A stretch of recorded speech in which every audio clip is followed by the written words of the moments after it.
nga, lahat nakasaksak yan kahit hindi ako mag-unplug. Parang bubuksan mo rin naman yung electric fan, yung TV, gano'n.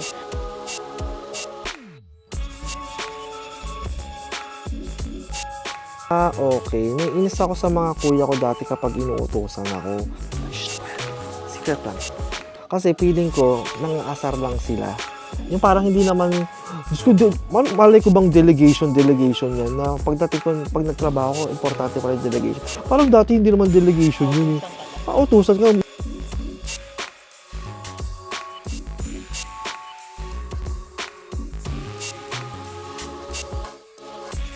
So, syempre, as an adult, Rhea, ano pang pwedeng skill na dapat nating malaman? Syempre, di ba, life begins at home. So, dapat Marunong tayo sa bahay. So, household management.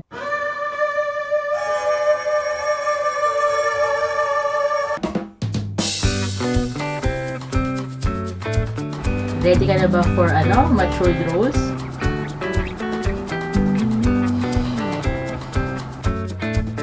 Ready ka na ba for matured roles?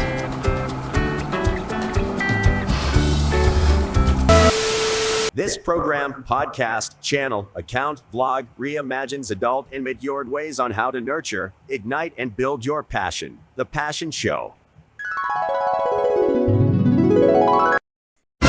Parang ina-off mo lang sa power button pero hindi mo ina-unplug. Pero yun nga, sabi na may dumadaloy pa rin na energy doon. So, Sabi mo, itapon mo nga yung basura doon sa tabi ng aso sa ilalim doon, ang dilim-dilim. Tapos, nanood kayo ng Magandang Gabi Bayan Halloween special. Kaya yun, di ba? Ang pang-asar yun. syempre, di ba, life begins at home. So, dapat Marunong tayo sa bahay. So, household management skills naman, yung pag-uusapan natin na skill na dapat meron tayo as an adult. lagi nga sinasabi ni Mami, charity begins at home. Dapat Yes. yun marunong ka na bago ka, alam mo yun, nakasalimuhan sa Oo iba. nga. So, syempre, Rhea, as an adult and matured person tayo, kailangan, isa rin sa mga adulting skills na kailangan natin is household management. Yung household management na yan. Siguro magsimula tayo sa yung mga effective rental agreements and leases. Yung mga, syempre, wala tayo sa point na may binabayaran about sa bahay and etc. Anong mga advice and ano mo dyan? Kasi ako, syempre, I still live with my family Oo. bilang single person tayo. Oo. Pero naranasan ko rin kasi naranasan ko naman boarding house. Oh. Nung nag-work na ako. Yeah. Yun lang yung nagpaka-independent ako, pero tanda ko na rin. Usually, sa ganyan rental agreement or though wala naman talaga siyang contract na nakasulat or may mga disclaimers kasi na Mga fine print. Oo, yung fine print nga talaga. Oo. So, ano mangyayari? Yung mga, yung mga, 2 months advance, deposit. Saka yung mga penalty mo kapag may ganitong nangyari, dapat binabasa maigi. Oo, hindi mo nga alam. Before, kasi hindi mo naman nag-read ano ba yung advance, ano ba yung deposit, ano mangyayari if ever. So, ganyan. So, alam mo rin yung rights mo as a tenant. Ganyan. And kung anong kailangan mo gawin, paano makisama din, kasi boarding house naman na yun, hindi naman siya super apartment lang. So, yung mga ganun ba, kasi first time ko lang magpaka-independent person. Independent, mga yan. Bachelorette. Bachelorette day. Work ako sa second work ko na yun. Yung last naman na din na work. So, malapit lang siya. Wala lang. Gusto ko lang matry talaga. Kasi may bahay naman. Gano'ng katagal dun? Siguro mga almost 2 years. Tagal din ha. Uwi lang ako once a month or try lang kasi nga night shift, hirap bumiyahe kasi gusto talaga sa biyahe, madaling araw, may hold up, talaga nakaka-experience na ganun. So, sila mami, sila daddy, kampanta rin sila na mas malapit ako. Mas easy access ka, mas makaka-uwi. Kahit umaga ako, hindi ako yung puyat ng 2 oras. So, yun nga, at sa mga ganyan, rental and leases, fine prints mahalaga. Usually, yun yung nadadagdagan kasi kahit nasa bangko, yung mga fine prints sa ilalim. Mga penalties kapag hindi mo ginawa. Mga may interest na pala, carried over. Mga gano'n, yun, mahalagang basahin talaga yun. Huwag kang i-take for granted. So, ikaw, ma-experience ka rin dyan eh. May experience din ako. Well, meron ako experience nga nung pinadala ako sa Netherlands. Nag-rent ako ng apartment. So, dream apartment ko yung napuntahan ko. So, sobrang malaki yung gastos ko doon. Pero kasi nga, dream ko nga di ba? So, Oo. Sa screen. Oh, yun. So, yan, lagay natin dito yun. Ba yun, alala ko na naman. Hindi, kumbaga, sobrang, ano, kasi may mga apartment dun sa Netherlands na parang hindi masyadong official. So, meron kasing parang bahay lang nila, tapos ipaparentahan, gano'n. Or parang Airbnb type.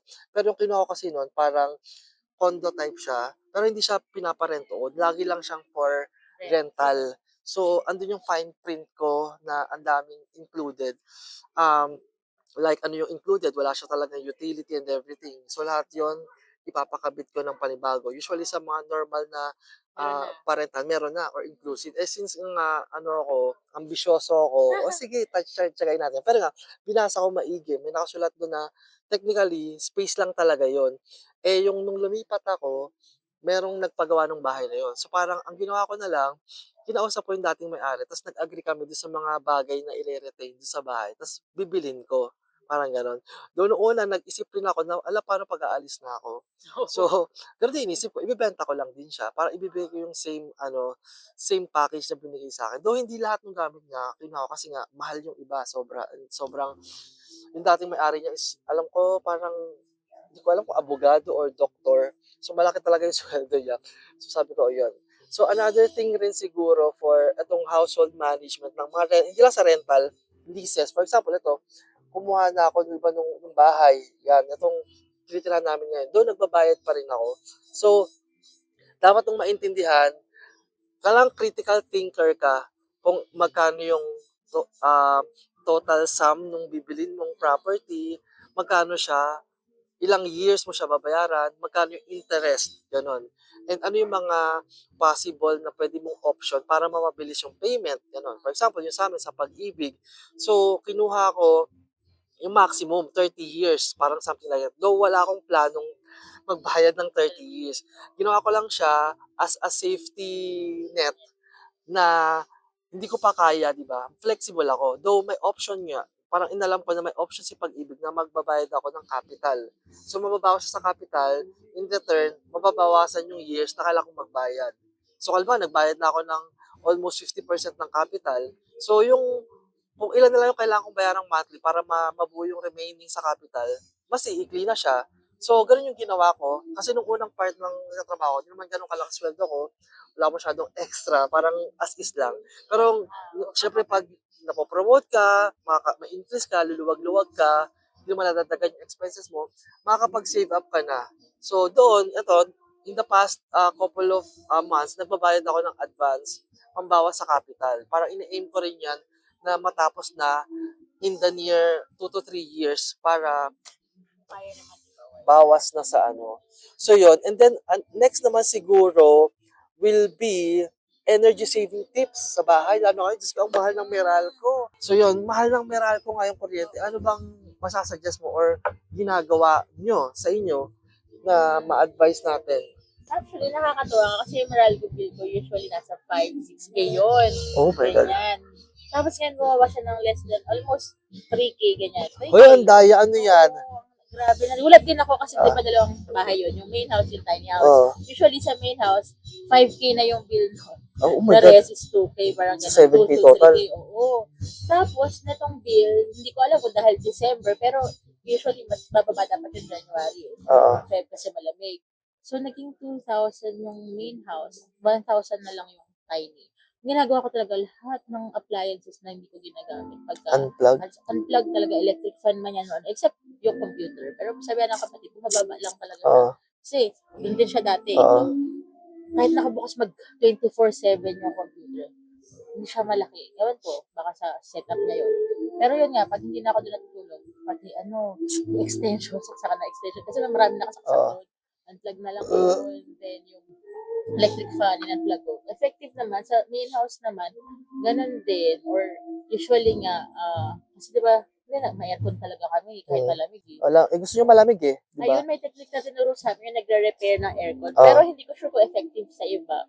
Wag mong gagalawin yung setting. Kung 25 lang yan, 25. Kasi pag binago mo naman, mag-a-adjust siya na mag-a-adjust. So, Kasi inverter din. Ah, Inverter din, dalawang inverter na aircon. Tapos split type, so her rear. ah, Hindi siya, sabihan nila, hindi siya. Kaya nga namin binili kasi nakakatipid siya. oo. Box type kami dati, ang bill ko 8K, Oh 12K. my God. Oh, sobrang, iba talaga pag Sobra. inverter. Ano to, cut off ko na to, yung panahon na yun, parang sa aircon lang napupunta. Imagine, nag-inverter kami, tapos, ano kasi kami, gusto ko nga malamig. Oo nga. Si 17 ko yan, si 16 ko sila, nainitan. Maya, nagugulat ako, gigising ako, pawis na ako, 25 na or 26. Ako, nag-aircon pa tayo, normal na, normal na. Room temperature Oo, lang. temperature lang, kasi yung mga matatanda, nainitan. Oo. Ako, easy 16 ko yan, 17 ko, kasi ay nalalamigan sila, rayuma. Ako, babaan ko, so fluctuating. Sabi nung nag-repair ng aircon noon, para hindi maaksaya sa kuryente. Kasi pag binabago nyo yan, hahabulin ulit yung lamig. Yes, oo. So, So, mas mag-power ulit siya. or something like that. Oo nga, totoo yun. Maghahabol daw ng lamig. So, mas nag-ano ng power. So, na-stay put lang yan para sa aircon 25 lang siya, walang galawan. Kasi once na lumamig na yun na siya. And lumalamig naman talaga kasi gabi naman madalas. Lalo December, no? Oo nga. So, nagulat ko lang yung bill ko, ang babang. Saya ko na lang. So, yun yung technical unplug. Tapos kung may aircon man, mas nakatipid mo siya kaysa tatlo electric fan nakabukas. Parang mas ma-consume daw yun eh. 3, 4 yung electric fan mo na mainit yung motor. So, mag-inverter ka na lang na aircon, mas nakakatipid. Hindi ko lang try pa yung walang patayan talaga ha. So, but most of the time naman, pag okay na yung temperature, din na lang siya para hindi na nagpa-fluctuate din daw yung bill. Yun ako akong advice. And so far, gumana naman. So, ayun, ikaw ba? Ako kasi dati, as an ECE, nag-a-agree ako doon sa technician yun na yun. To naman yun. Parang i-echo ko lang na, yun nga. Kasi nga, yung thermostat niya, kapag binabago mo, actually, yung inverter kasi, naging technical tayo dito. Basta yung hindi inverter kasi, yung compressor niya or yung fan niya, on or off lang. Something like that. Yung inverter kasi parang alam ko, nakakontrol niya yung speed. So, not necessarily magpa-power siya ng... So, parang may in the middle siya, may low, medium, high, parang ganun. So, kung hindi niya naman kailangan todong malakas, sa low lang siya. Kung ano lang yung ganun mo. Tapos, yun nga, i-maintain mo lang siya para hindi na siya lagi nagka-catch up dun sa temperature. Sa akin naman kasi, ito yung naalala ko talaga eh. Nung bunso kasi ako, yung hindi pa ako nagtatrabaho, yung ate mo, hindi yung ate mo, na nagbabayad ng kuryente. Di ba? Diyos ko po. Ako yung ate. Sisitahin ka. Yung tanggalin mo yung saksak, ikaw ba nagbabayad ng kuryente? Ganun yung mga... Hindi, parang kasi dinanas ko yung mga gano'n na papagalitan ka. Yung niniwan mo ganyan-ganyan. Ang mahal-mahal ng kuryente. Kala mo, tinatain namin pambayad dyan. Mga ganyan, di ba? Mga classic na Yung mga panahon na hindi pa naman uso yung sobrang sensitive or, di ba? Normal yon yung mga ganong sigawan na ikaw akala mo, pinupulot lang yung pera pambayad sa kuryente. Ganyan, Ikaw kaya magbayad. Ikaw kaya magbayad niyan, di ba? Pagod na ako magtrabaho, ayusin mo naman yan. Ganyan. Diyan papasok yung mga didiscuss natin sa household. Yung mga gawaing bahay na isusumbat sa atin ba't ginagawa. Pero doon muna tayo sa electricity na yan. Sa amin naman, since nagpagawa nga ako ng bahay, isa yan sa parang inisip ko rin na parang sustainable. Doon hindi ko pa kaya magpa-solar. Feeling ko kasi yung solar, sobrang mahal niya pa. Hindi pa siya ganun kasulit yung break-even niya. Kaya nga bumili na ako shares eh. Ayun, so hindi pa siya ganun kasulit. Parang ang tagal nung ROI. Pero there are like natural ways to save yung power consumption. Kaya yung sa bahay namin, as much as I can, madaming natural light. As in, yung iba kasi sa amin parang nagpa-renovate, tapos kin-close out na nila halos. Ako ayoko, gusto ko yung bahay ko madaming natural light. Yung tipong alba, sa CR namin, pag maliwanag, hindi ko binubuksan yung ilaw. Nagbubukas lang kami ng ilaw kapag gabi. Yung CR namin, yung kusina kailangan doon, medyo nasa loob. Pero yung sala and everything, maliwanag siya on the daylight. So, isa yon kung may control kayo on how you're going to design your home, put as much natural light as you can. Kasi nga, tsaka, maganda pasok, swerte, hindi, joke lang, hindi tayo niniwala doon. Walang benas-benas. So, mas makatipid kayo sa ilaw. Though madami na rin namang mga ilaw ngayon na sobrang tipid sa kuryente dahil hindi na sila yung old school na Thomas Edison ba? Si Thomas Edison ba yung... Yung dilaw na bumili. Yung dilaw na oo, yun. So, wala na masyadong ganun. Pero, yun. And, agree nga rin ako kay Ren na i-unplug kasi minsan nga, may mga lalo yung mga malalakas sa kuryente. Though, usually naman, as an ECE naman, usually, magko-consume lang naman talaga sila kapag naka-on. Kapag nakasaksak, meron, pero hindi naman siya ganun significant. Pero, you take note yung mga um, appliances na malakas sa kuryente, like mga microwave, mga oven, like air fryer, yan, malakas yan. Oo, yan, air fryer, yan, malakas yan sa kuryente. Aircon, syempre, ano pa ba? Si daddy nag-air fry tuyo. Walang Social. mantika. Oh, yun. Tas, ay, kung meron kayong electric stove, malakas rin yun. Pero, yun rin, yung ibang ano namin, yun, induction ginamit namin kasi nga, tawag dito, wala, ang simple, ang minimalist rin. So, yun. So, I think, Nakakatipid ka ng induction. oo naman, Oh, mas malaki. parang hindi naman ako nagkaroon ng sobrang, Kasi induction yung sa tiny house eh. yun. Maganda rin talaga yung induction kasi nga, ano ba, basta, parang efficient way siya of cooking kasi yung heat transfer Oh, niya. mabilis din magpalambot. Basta mabilis mag-init doon, grabe. Kasi yung heat transfer, nag-move na talaga siya doon sa pot mo. Parang hindi na siya unlike doon sa sa gas stove, di ba, may apoy-apoy yan. So, parang hindi efficient. So, yun. Anyway, yun. Tapos, another household management na kailangan din. Tapos, syempre, as part ng household management, yan, mga gawaing bahay, di ba? Huwag tayo masyadong artistahin. Huwag tayo masyadong kailangan marunong tayo sa pagmamanage ng household chores at mga responsibility sa bahay. So, what can you say about it? Yan, alam mo, nice yan. Kasi, hindi naman kami rich kid or pero lumaki din kami sa may kasambahay, mga angels, yan. From ako, naalala ko, from grade 1 to grade 6. Pero, kaya kami may kasambahay kasi hindi pa naman uso ang tawag na sitter noon. Nag-work si mami, tsaka si daddy. So, kailangan may bantay. Hindi pwedeng lagi sa lola or sa kamag-anak kasi Wala rin. may alagaan. Lola na nga tsaka yung may mga alagaan din sila. So, yun. Pero si mami, grabe ang training. Talagang bata pa lang kami. Kahit grade 5, grade 4, marunong ka dapat maghugas ng pinggan. Marunong ka magluto. Marunong ka kumain ng gulay. Hindi ka mabuhay sa gera. Siguro, lolo ko kasi sundalo. So, mga ganun din siya pinalaki. So, kahit may kasambahay kami, maghugas ka ng pinggan. Yung gano'n. Lalo pag day off or matuto ka magluto kahit isa-isa. True. Kasi yun talaga yung, sabi nga, bukod sa life skill, nakadelegate yan. Dahil ako yung panganay. Syempre, ako yung una sa gano'n. Marunong dapat ako magsahin. Bago si pangalawa. Then si Bunso, syempre yun yung baby eh. Ewan ko kung ikaw yung putusan. Yung Minsan, pabili ng pasahan. suka, Ako yun. Diyos ko. bigyan ka namin piso, ganyan. Pero Nagde-delegate siya yung runner. Pero kasi hindi pa siya pwedeng maghugas ng pinggan. Hindi pa niya alam abot yung lababo. Yung gano'n, hindi pa siya pwedeng magsaing. So lahat ng chores na pagdaanan ko yan bilang panganay. Laba, luto, plancha. Pero hindi kami talaga totally ma-plancha kasi sa malakas ko rin. Delikado eh. Mabigat siya, mapasok. So, sa cooking naman, mga saing-saing. Ganyan. Mga instant na noodles, prito, at least marunong ka. True. So si mami, ang delegation niya sa akin, lahat ituturo niya. Laba, kusot, sampay, tupi ng damit. Kasi nga, ayun nga yung pagkalaki mo or pag nag-adult ka na, wala kang alam. Kasi life skill nga yun. Tsaka, i-delegate na sa ibang tayo mga kapatid mo. Yun yung unang-una kasi ikaw panganay. Tapos, matuto ko maghugas ng pinggan. Kasi ikaw yung follow the leader. Oo nga. Dapat marunong ka muna. May role model ka. Oo. Follow the leader ako. Kasi hindi na niya tuturo yung pangalawa. Ako na yung magtuturo. Sasabihin nun, bakit si ate? Di naman ganyan. Diba? So, kailangan simulan mo ng correct. Oo. Pag ako na yung follow the leader, ay, mas mahigpit. Charot. Hindi, tapos na-delegate na yun. For example, ikaw magluluto, ako maghugas. Kasi hindi siya pwedeng parehas. Yung gusto yung pasma. Pero si mami ganun, parang ikaw maghugas ng pinggan, si magluluto. So, yun yung nagiging forte niya. So, hanggang lumaki kami usually, ganun na, ako na yung nasa tubig. Yun nga yung sabi ko, gusto ko yung tubig. Uy, parehas tayo. Ayoko ng apoy. Parehas tayo, tubig. Sa tubig, bakit maglaba, ako ng matagal, maglinis.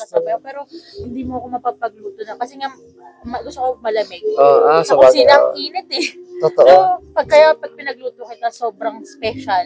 Yung gano'n, kasi ayaw mo yun, pero Pero, depende na pag nag-crave ako ng fried chicken, kaya ko yan, ganyan, adobo. Pagka nakita nyo nagluluto, I buy something sireya or tinopak kong sireya. Kasi, masakit to sireya today. Oo, kasi mainit.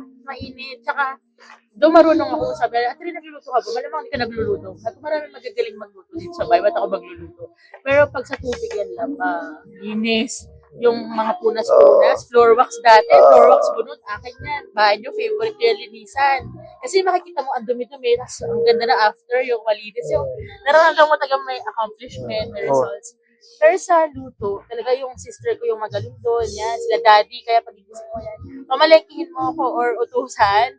Pero sa luto, bihirang-bihira. Kaya nga, pag ako nag-luto, sabi ko sa'yo, anong meron? May birthday ba? Ganyan. Kasi na-delegate na ni mami. Parang kasi after niya magluto ko na magluto. Ko maligpit. Iyan, yung bunso, ikaw magliligpit. Kasi yun siya yung bata eh. Yun lang ang pwede pa sa kanya. Mahirap pa nga, baka makabasag ng pinggan. So, dadalhin niya na lang sa lababo. Yung simple task, delegation, natututo kayo yung priorities din, yung gano'n. Siyempre, siya unang kikilos kasi siya magluluto. Iba na yung next kasi ikaw maghuhugas. Yung bunso. Alam, maghugas ka muna bago magluto. Oo, diba? Assist. Assist lang siya kasi yun lang kayong kaya niya. So, from that, as practice or strategy ng mga bata kami, ng paglaki, nagagawa yun. Pataka nga sila, ba't ka pa naglalaba? Pwede ka naman magpa-laundry. Minsan nga sabi so yun na yung breather ko pag hindi ako nakakagala. Nalaba talaga ako, nasabay ako. Kasi yung time na wala ko ibang ginagawa. Relaxation, maglaba. Talaga, nag-iisip na ako anong gagawin ko mamaya. Pero nagsasampay muna ako. After nakafocus na ako. Yan. Basta sa tubig. Tubig talaga. Kahit usually dilig kasi si Jen, usually kami plantita naman lahat. Pero hugas, labag. Automatic naman, hindi na yung kusot-kusot Pero iba pa rin yung nagsusort ka ng damit, tapos kukunin mo sa main house, dadalhin mo sa tiny, then after nun, ikaw magsasampay. Yung si daddy, siya nagtutupi. Kasi siya mahirap ako, pag nagtupi ako, pangit eh. Yung tuping lang, parang basta maayos. Si daddy, hindi talagang, pang department store, oo. Pang display sa Kapatid ko yun, nagugulo lang. Si daddy kasi yun naman siguro yung pag nanonood siya. Pero ako minsan minabaliktad ko na yun para mas madali. Pag nanonood lang siya na TV, yung ginagawa yan. So, ang mangyari, si Jerry Lou naman yung mag-sort, yung sister ko naman. Talagang delegation. Kahit isang task lang yan, hindi lang pwede ikaw yan eh. So, for example, mag-luto si Jen, pwede ka tumulong mag-hiwa, ganyan. Pero ayaw niya nang tumutulong. Minsan may ganun. Ayaw niya may katulong. Ka na sa hugasin or iba gawin mo. Ganun, kasi nasanay nga. Nasanay siya. Si Jen nga, usually yung sister ko, lahat, pagka siya nasa kusina, pagkaluto niya na hugasan niya na yan. Grabe, sabi ko, okay. Hugasan niya na yan. Pagod siya, pero kasi ayaw niya naman nakatambak. Correct. Namatik na agad yun. Sa laba, ako naman nainis kasi nalaban ko na ito yan, hindi nasusort agad. Kasi ang dami. Pag naglaba ko, ang dami. Ganyan. Pero okay lang kasi naka-per basket na siya. Hindi lang. Ayoko nag-distribute minsan. Kasi yung mga bago ka mag-distribute, gulo-gulo na. Diba nahat-hat na. Lalagay mo yung mga bago, ayusin nyo muna yan. Para madaling ilagay ulit. Oo. Sa linis, ganyan. Usually, yung bunso, yung taga-linis eh. Kasi walis-walis lang yun. Sa amin walis, dustpan, tapon ng basura. Tsaka siya kasi yung lalaki sa amin. Usually sa gabi, pwede siyang lumabas. Tapon ng basura. Ganun lang yung small task. Pero sa small practices na yun, hanggang tumanda kami, alam mo na yung gagawin mo. Hindi naman siya routine. Pero kasi alam nilang ikaw na sa tubig, ikaw na sa mga hugasin, ganyan, ikaw na sa apoy, ikaw mainit. Nakakatuwa, nakakatulong sa adulting. Kasi bata pa lang kami. Na-train na yun. Para may foundation na kayo for adulting. Kaya parang kusa na yun initiative mo na, hindi na kailangan utusan pa. Kasi may anong uulamin, yung mga ganun. O dyan, mamalengke ka na, tuloy-tuloy luto. After nun, minsan kasi hugas na. Pero yun, pagka marami tagang-tambang, habang nagluluto siya, naghugas na ako. Yung mga kalde-kaldero, ganyan. Tapos iyan maghahain. Yung bunso talaga yung pinaka-least na work. Most of the time, wala na talaga rin minsan sa amin Sa amin. Disclaimer na kasi bunso ako eh. Bunso siya panganay. So ikaw, ano naman share mo? Bilang bunso ka, runner of the day, lagi. Grabe kayo. Hindi ako niniwala sa inyo lang yung bunsong ganon. Sa amin, hindi ko makakalimutan. Parang paano kami tinrain ni nanay. Para may gumawa ng ganyan. Kasi ang binabanta niya sa amin, naku, pag ako namatay, kawawa kayo. Sino maglalaba? Sino maghugas ng pinggan? Ganon. Sino magtutupi? Pag ako namatay, talaga term niya namatay. Sino ba namang gustong anak na namatay yung magulang? E di matatakot ka nun, di ba? So parang laging ganon. Tapos parang kami, syempre, musmos kami, may takot na na kuwawa talaga kami, hindi kami marunong mag-ganyan. Kaya parang kami, on our own, hindi naman siguro, tuturuan kami naman ni nanay mga best practice kasi si nanay, sobrang pulido yan. Parang kapag kami pumapasok sa school noon, alam ng mga tao na, ay, anak yan ni Mrs. Miriam. Ay, oo. Mga ganon. Yung kasi yung ang puti, maayos. Ibang usapan na pag umuwi, ah. Oo, ibang usapan kapag umuwi. Kasi may mga, yung isa kong kuya, pag umuwi yon parang nakipagrambulan sa putikan. Oo. Pero kaming dalawa ng isa kong kuya, maayos kami sa dami. So, doon nagre-reflect. Dumating pa yung mga ate ko naman, kung ayusan naman nila nanay yan, ang sabi ni ate, ano ba, yung parang mapupunit na yung ulo nila sa sigpit ng pony. Oo. Gano'n kapag inaayusan sila Sa ng buhok. bunot talaga eh. O, sa bunot daw talaga. Tapos, yung mga palda nila or yung mga uniform namin, Nakakula. Charot. nakakula. Tapos yung yung matigas. May braids nga. Nakakula nga siya yung may gawgaw. Oo, may gawgaw, yung may gano'n. So, sobrang, Diyos ko na, I-search nyo na lang yun. oo, Diyos ko yung nanay ko talaga, gusto talaga pinapahirapan yung sarili. Yung ang daming add-on value sa ginagawa. Hindi lang laba, meron niyang, yun nga, yung tina na blue, di ba, para mas maputi. Mas maputi. Meron pa isa, almirol. Almirol yun. Naka-almirol yun. Yung may Oo, gawgaw. may ganyan, oo.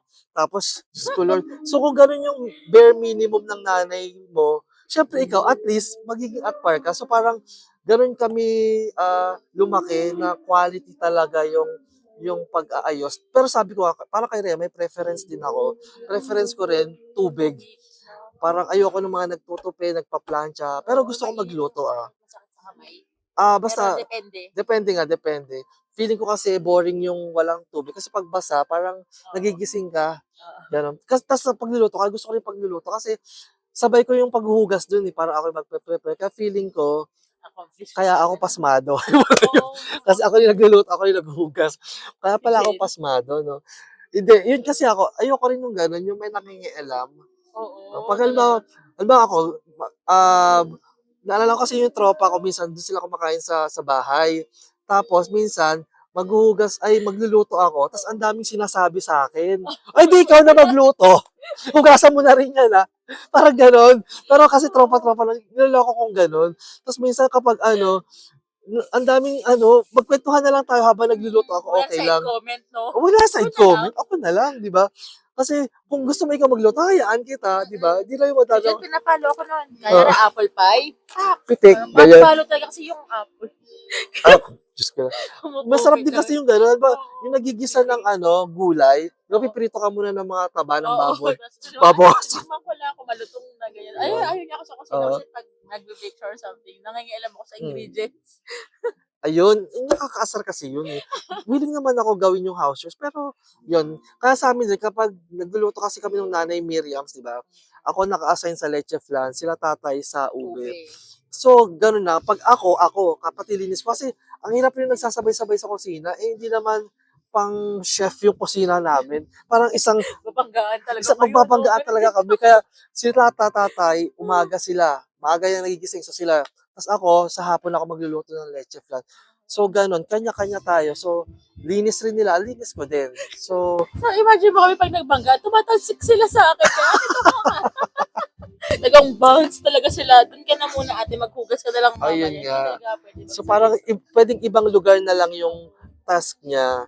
So, ayun. So, importante to sa household nga kasi parang sa Big Brother or parang paano ka makaka-survive sa mundo if, di ba, ang arte mo talaga. No? saka yung marorotate sa'yo, mararanasan mo lahat. Oo. Parang naranasan ko rin naman lahat. Kailangan mo rin ikutan. Pero sana doon sa inikutan mong yun, may nagustuhan ka naman. Kasi hindi mamaya, may hindi rin kami nagustuhan, pero may nagustuhan Tsaka kami. gusto mo magluto, ayaw ka naman nilang paglutuin.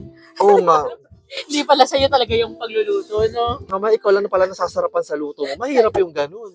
Diba? Maghugas So, na lang talaga ako ng pinggan. maghugas ka na ng pinagkainan. Ayaw mo maraming natitira, ganun. Oo. Sana hindi. Saka siguro, isa pa, kaya kailangan mo yun yung household management.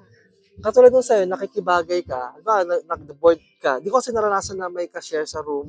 Ay, naranasan ko, very once lang, kasama ko sa hotel nung pinadala kami. Pero iba yung hindi ko alam kung tawag ng term, parang disente ka na alam mo kumilos sa bahay, para magligpit. Pag may kasama ka, di ba? Parang courtesy to others or O courtesy to others. Kasi ako red flag talaga yung kasama sa bahay na, Diyos ko, yung halimbawa, yung pinagkainan lang, Diyos ko, yung abutan pa ng 3 oras, wala pang 1 minute hugasan yun. Kasi may mga kilala rin akong ganyan na ate naman, visit doon sa bunso nila, na, Diyos ko, wala pang... Yan, nakakatawa yun. Hindi naman sa'yo na, may term ka doon. Oh. Kunyari, Di ba, kakain na kami. Ngayon, malalaki na. Oo. Sabi ko, ano, ilalagay mo na sa lababo. Alam mo, magic yan, mawawala. Siyempre, yung isang ate, ilalagay na sa lababo. Sabi ko, okay, magic. Magic. Sabi mo, magic yan, maliligpit kasi. Kaya, May ako kasi magliligpit na naghuhugas iba. na ako. Yan, pinagkainan mo. Dadalhin mo na lang. Eh, minsan kasi, uupo na yun sa sofa, mag-cellphone, manonood ng news, ganyan, TV.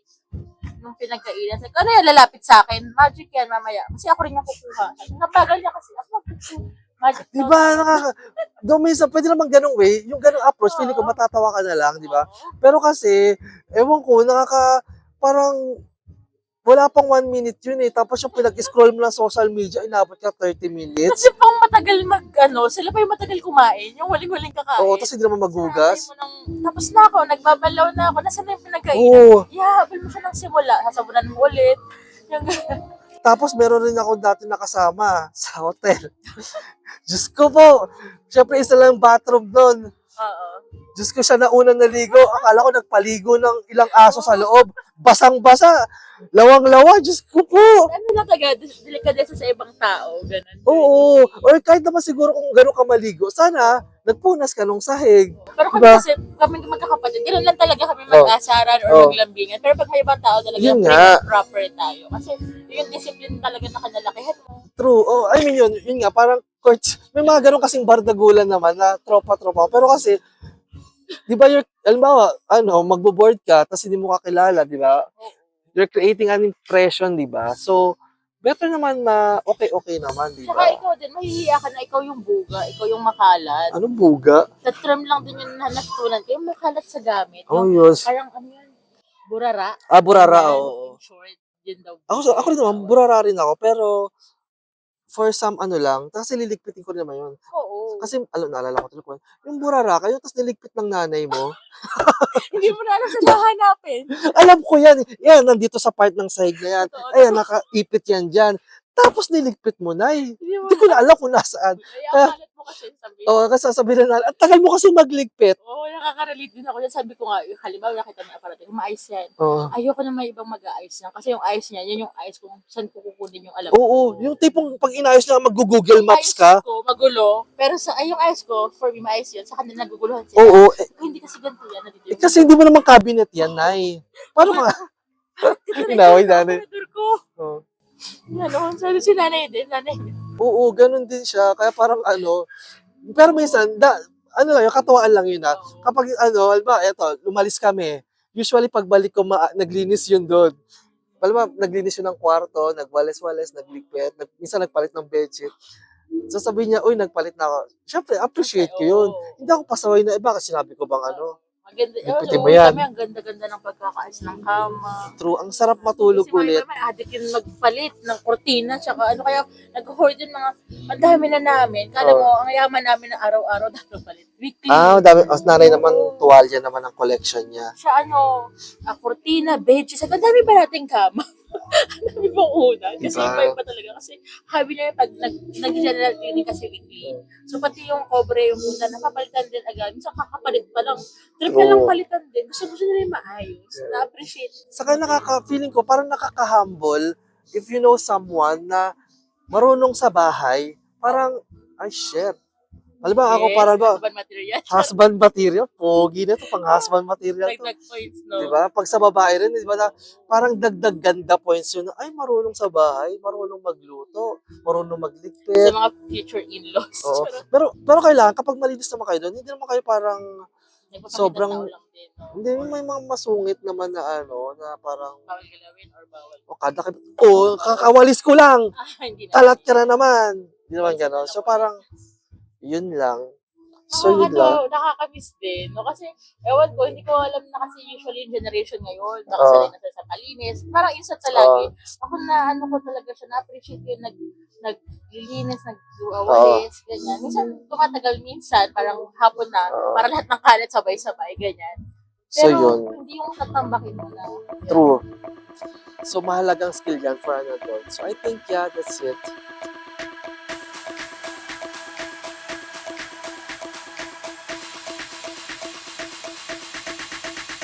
Okay, so yun. So, syempre, part rin ng mga adulting skills is personal development. So, syempre, paano tayong makaka-survive ng adulting kung hindi nagde-develop ang